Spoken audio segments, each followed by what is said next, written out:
Hello friends, welcome to my channel. இன்றைக்கி நம்ம mutton chicken gravy எப்படி இருக்குமோ அதே டேஸ்ட்டில் கொஞ்சம் கூட மாறாமல் ஒரு கிரேவி தான் பார்க்க போகிறோம். இந்த கிரேவி சாதம், சப்பாத்தி, பரோட்டா, நான், இடியாப்பம், புலாவ், பிரியாணி இது எல்லாத்துக்கூடையுமே பக்காவான காம்பினேஷனாக இருக்கும். இது செய்கிறது ரொம்பவே ஈஸி தான். நான்வெஜ் எடுக்காத நேரத்தில் இந்த மாதிரி கிரேவி செஞ்சுக்கோங்க, ரொம்பவே சூப்பராக இருக்கும். ஈஸியான மீல் மேக்கர் கிரேவி எப்படி செய்கிறதுன்னு பார்க்கலாமா? வாங்க. கடாயில் 3லேருந்து 4 டேபிள் ஸ்பூன் எண்ணெய் சேர்த்துக்குங்க. எண்ணெய் நல்லா சூடானதுக்கப்புறமா பெரிய வெங்காயம் மீடியம் சைஸில் 2 கட் பண்ணி சேர்த்துக்குங்க. இந்த வெங்காயம் நல்லா கலர் சேஞ்ச் ஆகிற வரைக்கும் வதக்கி விடுங்க. இந்த அளவுக்கு கலர் சேஞ்ச் ஆனதுக்கப்புறமா வெங்காயத்தில் இருக்கிற எண்ணெயை நல்லா வடிச்சிட்டு ஒரு மிக்ஸி ஜாரில் சேர்த்து ஆற வச்சுருங்க. வெங்காயம் நல்லா ஆறட்டும், அதுக்குள்ளே நம்ம சோயாவை வேக வச்சிடலாம். அகலமான பாத்திரத்தில் 1.5 லிட்டர் தண்ணியை நல்லா சூடு பண்ணிடுங்க.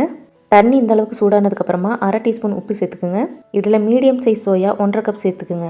நான் இன்றைக்கி மீடியம் சைஸில் எடுத்துருக்கேன். நீங்கள் இதை விட சின்ன சோயாவும் எடுத்துக்கலாம், இல்லைனா இதை விட பெரிய சோயா கூட எடுத்துக்கலாம். பெரிய சோயா சேர்க்குறீங்கன்னா 1 கப் சேர்த்திங்கன்னா போதும். பெரிய சோயாவை இந்த மாதிரி தண்ணியில் சேர்த்துட்டு நல்லா பிழிஞ்சிட்டு அது 2ஆக கட் பண்ணிக்கோங்க. சின்ன சோயாவாக இருந்தாலும் 1 கப் சேர்த்திங்கன்னா போதும், அது நிறையவே இருக்கும்.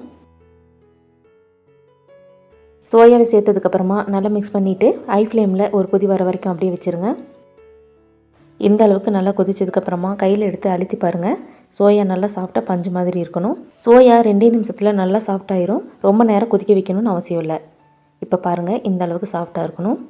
இப்போ இதில் இருக்கிற தண்ணியை முழுமையாக வடிகட்டிடுங்க. சோயாவில் இருக்கிற தண்ணியை நல்லா வடிகட்டினதுக்கப்புறமா நார்மல் வாட்டர் சேர்த்துட்டு நல்லா கலந்து விடுங்க. இந்த சோயாவில் இருக்கிற ஹீட்டெல்லாம் நல்லா குறையணும். நல்லா கலந்ததுக்கப்புறமா கை வச்சுட்டு தண்ணி கொஞ்சம் கூட இல்லாமல் நல்லா பிழிஞ்சிருங்க. பெரிய சோயா யூஸ் பண்ணியிருந்தீங்கன்னா நல்லா பிழிஞ்சதுக்கப்புறமா 2ஆக கட் பண்ணிக்கோங்க. தண்ணியை நல்லா பிழியாமல் கிரேவி செஞ்சிங்கன்னா சோயாவில் உப்பு காரம் பிடிக்காமல் போயிடும். சோயாவை நல்லா பிழிஞ்சதுக்கப்புறமா ஒரு பவுலுக்கு மாற்றிடுங்க. எல்லா சோயாவும் பிழிஞ்சதுக்கப்புறமா இதை நம்ம தண்ணி இல்லாமல் நல்லா ஃப்ரை பண்ணிக்க போகிறோம். அதுக்கு ஒரு பேனில் 1.5 டீஸ்பூன் எண்ணெய் சேர்த்துக்குங்க. சோயாவை ஃப்ரை பண்ணும்போது நான்ஸ்டிக் பேன் அப்படி இல்லைனா அடிகனமான பாத்திரம் யூஸ் பண்ணிக்கோங்க. ஏன்னா சோயாவை நம்ம சேர்க்கும் போது சோயா நல்லா பாத்திரத்தோடு ஒட்டி பிடிச்சிக்கும். எண்ணெய் சேர்த்ததுக்கப்புறமா பேனில் எல்லா பக்கமும் படுற மாதிரி எண்ணெயை நல்லா ஸ்ப்ரெட் பண்ணி விடுங்க. பிழிஞ்சு வச்சுருக்கிற சோயாவை எண்ணெயில் சேர்த்துட்டு லைட் கோல்டன் ப்ரௌன் வர வரைக்கும் நல்லா ஃப்ரை பண்ணி விடுங்க. இந்த மாதிரி ஃப்ரை பண்ணிவிட்டு சேர்த்திங்கன்னா சோயாவில் நல்லா உப்பு காரம் பிடிக்கும். நம்ம நார்மலாக சோயா செஞ்சோம்னா அதில் உப்பு காரம் பிடிக்காமல் நல்லாவே இருக்காது. இந்த மாதிரி ஒரு தடவை செஞ்சு பாருங்கள். இப்போ பாருங்கள், இந்த அளவுக்கு கோல்டன் ப்ரௌன் வரணும். இப்போ இதை ஒரு பவுலுக்கு மாற்றிடுங்க.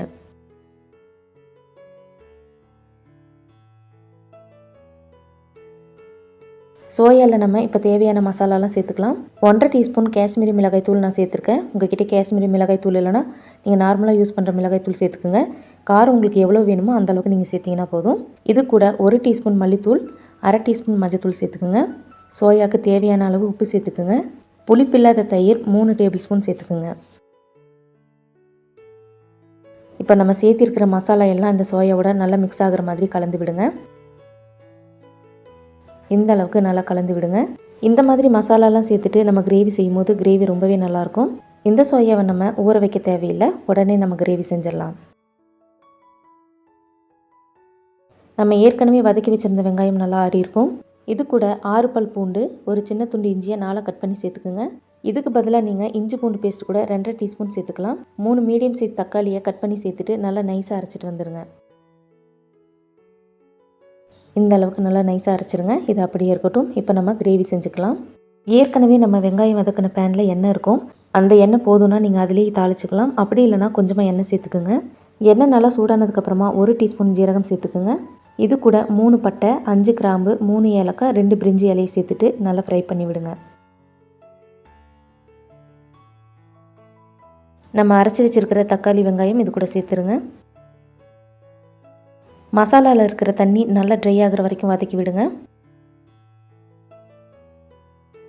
இந்த அளவுக்கு நல்லா வதக்கிடுங்க. இதில் நம்ம ஆல்ரெடி மசாலா போட்டு வச்சிருந்த சோயாவை சேர்த்துக்குங்க. 5 புதினா இலையை பொடியை கட் பண்ணி சேர்த்துட்டு நல்லா கிளறி விடுங்க. புதினா இலையை நம்ம வாசனைக்காக தான் சேர்த்துக்கிறோம். உங்கள்கிட்ட இல்லைன்னா ஸ்கிப் பண்ணிவிடுங்க. நல்லா கலந்து விட்டதுக்கப்புறமா இதுக்கு தேவையான அளவு தண்ணி சேர்த்துக்குங்க.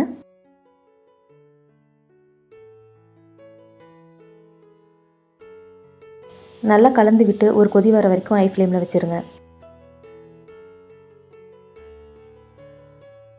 இந்த மாதிரி நல்லா கொதி வந்ததுக்கப்புறமா நல்லா கலந்து விட்டு உப்பு காரம் செக் பண்ணிவிட்டு தேவைப்பட்ட இந்த டைமில் சேர்த்துக்குங்க. இப்போ மீடியம் ஃப்ளேமில் மூடி போட்டு மூடிட்டு எண்ணெய் நல்லா பிரிஞ்சு வர வரைக்கும் வேக விடுங்க. நம்ம சேர்த்திருந்த எண்ணெய் நல்லா பிரிஞ்சு வந்திருக்கு பாருங்கள். இந்த கிரேவி ரொம்ப தண்ணியாக இருந்தால் நல்லா இருக்காது. ரொம்ப தண்ணியாகவும் இல்லாமல் ரொம்ப திக்காகவும் இல்லாமல் மீடியமாக வச்சுக்கோங்க. அடுப்பை லோ ஃப்ளேமில் வச்சுட்டு 1/2 டீஸ்பூன் கரம் மசாலா சேர்த்துக்குங்க. இது கூடவே கொஞ்சமாக கஸ்தூரி மேத்தி சேர்த்துக்குங்க. கஸ்தூரி மேத்தியை ஸ்கிப் பண்ணாமல் சேர்த்துக்குங்க. அப்போ தான் ஃப்ளேவரும் டேஸ்ட்டும் ஹோட்டலில் கிடைக்கிற கிரேவி மாதிரியே இருக்கும். மல்லி இலையை பொடியாக கட் பண்ணி சேர்த்துட்டு நல்லா கலந்து விடுங்க.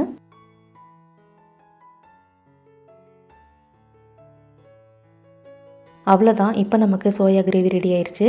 இதை ஒரு பவுலுக்கு மாற்றிடலாம். இப்போ நமக்கு சூப்பரான சோயா கிரேவி ரெடி ஆயிடுச்சு. இதை பிரியாணி, புலாவ், நான், பரோட்டா, சப்பாத்தி, சாதம் எது கூட வேணாலும் நம்ம சாப்பிடலாம். ரொம்பவே சூப்பராக இருக்கும். இந்த கிரேவியை நீங்கள் ஃபுல்லாக ட்ரை பண்ணிட்டீங்கன்னா வெரைட்டி ரைஸ் கூட சைடிஷாக கூட நம்ம சாப்பிடலாம். ரொம்பவே அட்டகாசமாக இருக்கும். சோயாவே பிடிக்காதவங்களுக்கு இந்த மாதிரி ஒரு தடவை செஞ்சு கொடுத்து பாருங்கள். கண்டிப்பாக ரொம்பவே பிடிக்கும். இந்த ரெசிபி உங்களுக்கு பிடிச்சிருக்கும்னு நினைக்கிறேன். பிடிச்சிருந்தா செஞ்சு பார்த்துட்டு எப்படி இருக்குன்னு கமெண்ட்ஸில் சொல்லுங்கள்.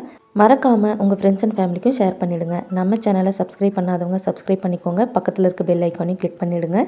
இந்த ரெசிபியில் வர ஒவ்வொரு பொருளோட அளவையும் நான் டிஸ்கிரிப்ஷனில் கொடுக்குறேன். மறக்காமல் செக் பண்ணி பாருங்கள். இவ்வளோ நேரம் நம்ம வீடியோவை பார்த்ததுக்கு ரொம்ப நன்றி. இன்னொரு சூப்பரான இன்ட்ரெஸ்டிங்கான ரெசிபியோட வர வரைக்கும் பாய்.